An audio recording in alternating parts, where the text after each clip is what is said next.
Just before the start of 2025, Fox Sports released an article titled 25 Bold Predictions for the 2025 NRL season. Now we're at the end of that year, let's have a look at them and see how accurate they were.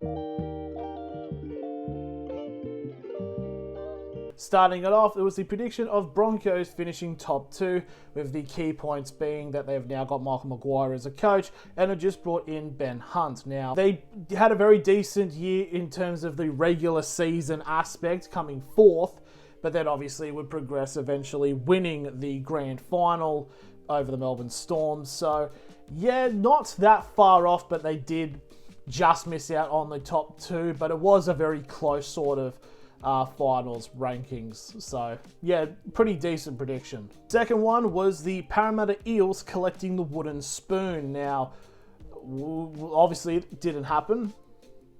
We know who got it, but obviously thinking that, Parramatta are in a bit of a rebuild sort of thing. But I think Jason Riles has done pretty well with the Eels. Like, I reckon there could be a bit of a momentum swing to eventually lead up and possibly see them challenging for the finals, which could be a possibility next year. But yeah, that's another one that they have gotten wrong on paper, of the Eels not getting the spoon. Third one being that the Roosters would miss the top 8 because that they were officially in a rebuild year.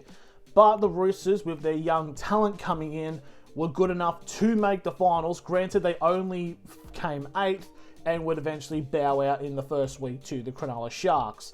But, I mean, it was still quite close because the Roosters had to get it done in the final round. Now, the next one was that no coaches would get sacked. This was saying about the current crop of players were premiership winners and rookies, and the only one that was in either of those cases was Adam O'Brien, which is interesting because Adam O'Brien technically is the one where it's like the coach got sacked because, yes, he still sought out the season, but there was two more years on his deal, and he was told that, yeah, he wasn't going to be continuing in that role. So, yes, there was a coach that was sacked. Now, probably the biggest whopper of all of these predictions is the Rabbitohs make the top 4, basically saying that Wayne Bennett doesn't miss finals, and they were definitely bigging up on Lewis Dodd and a bunch of players coming into the side. Obviously, that didn't happen because the Bunnies must have pissed some deity off because they had one of the worst injury crises I've ever seen. But yeah, honestly, very decent of them to actually not get the wooden spoon as well. So yeah, in hindsight, not the greatest. The next one is that Ben Hunt was to win the Dally M medal after his transfer from the Dragons. He did have a bit of a decent year, but just wasn't really that high up in terms of the rankings. Like, I don't even think he was even in the Dally M top 10, as was eventually won by James Tedesco. Lewis Dodd becomes a household name.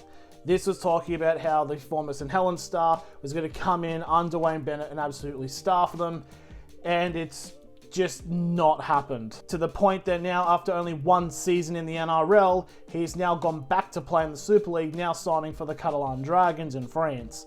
So it's, yeah, unfortunately not a household name in the NRL aspect. The next one was that Bronson Xerri was to make his Origin debut for New South Wales, and they talked about how big his 2024 return was, and honestly he did quite well, and there was a bit of chatter about the possibility of him being selected, but unfortunately he ended up not being put into the team. But still, like, he was in the talk about it. Now we get to the first of these predictions, which are actually correct. They have said that Robert Toya was to win the Dally M Rookie of the Year.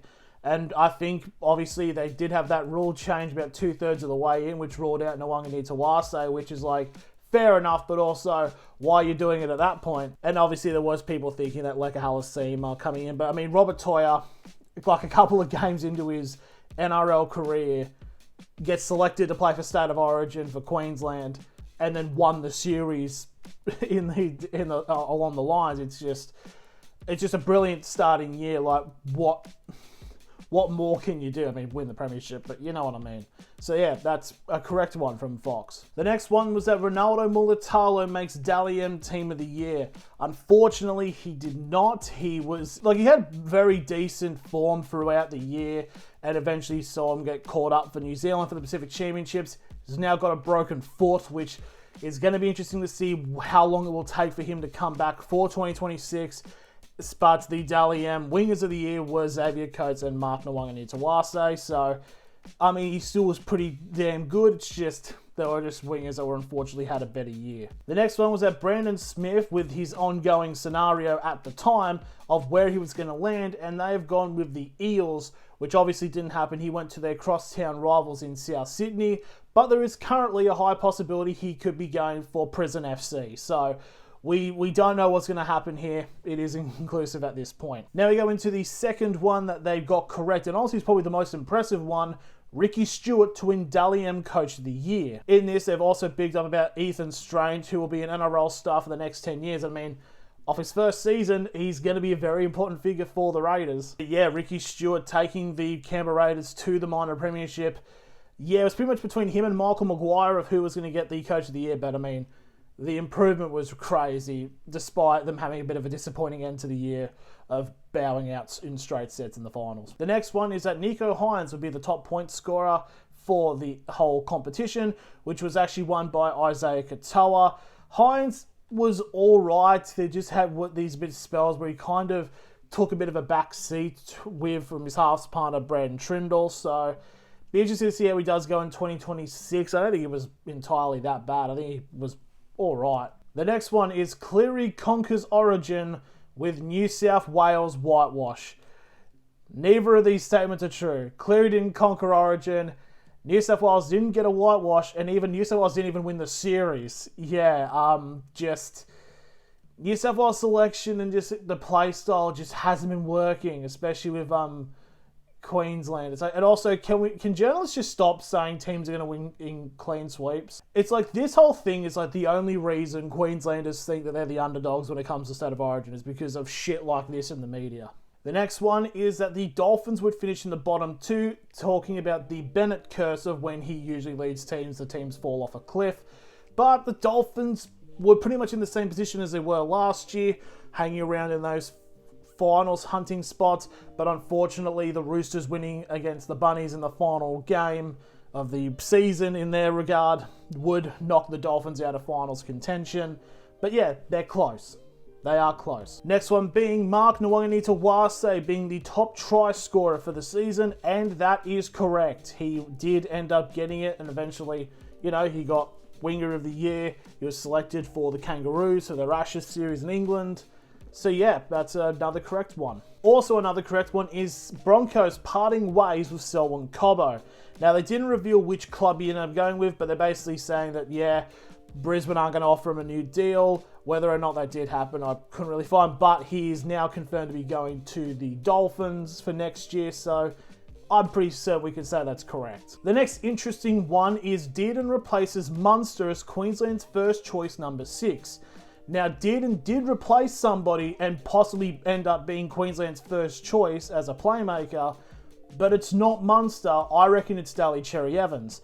Obviously, Dearden came in. Game 3, he utterly dominated and pretty much just put any type of New South Wales surge or momentum or anything and just put it in the ground. So yeah, Dearden definitely, I reckon, he's the halfback for Queensland for the next while. One of the ones that's going to be remaining inconclusive, because we've still got about a month left, is the NRLW to announce expansion plans. So currently there are 12 teams. They were tipping that another 2 would come in and be announced in 2025, but nothing has been said on that regard yet. Also, as to who the coach will be for Papua New Guinea, as they've touted Jason Demetriou as being the coach for the Chiefs, which obviously I don't think that news has been announced yet, so we don't know. So those 2 are going to be inconclusive until we find out on a later date. The next one was the Sharks to win their first NRLW premiership after being in the losing side of last year's grand final. They wouldn't make the grand final this year, which was eventually won by the Broncos, which also kind of goes in hand with Tiana Penatani winning the women's Dally M, which was won by the Broncos to make her Upton. And the final one of the women's game, that was the women's match attendance record to be broken in Origin Decider. Now, the attendance was broken in this series, but it wasn't the decider, it was game 1, which was ahead of Magic Round, with New South Wales winning and eventually claiming the series. The next one being was who they thought the teams are going to be for Vegas next year, and they went with the Storm, Dragons, Knights and Eels. They got 2 of them right, with the other 2 of course being the Bulldogs and the Cowboys. And finally, the prediction of the closest NRL ladder in years, and you gotta agree, it was very close, especially in that top 8, top 4 pecking order. Was a very close thing. All in all, I think Fox had a couple of shockers. They had some ones that were very much bang on, and they also had ones that weren't too far off reality. So I think they did all right for bold predictions. So that's the end of the video. How do you guys think Fox Sports went? And what was your bold predictions for this year, and how did they end up? Let me know in the comments below. Thank you all very much for watching, and I'll see you all later.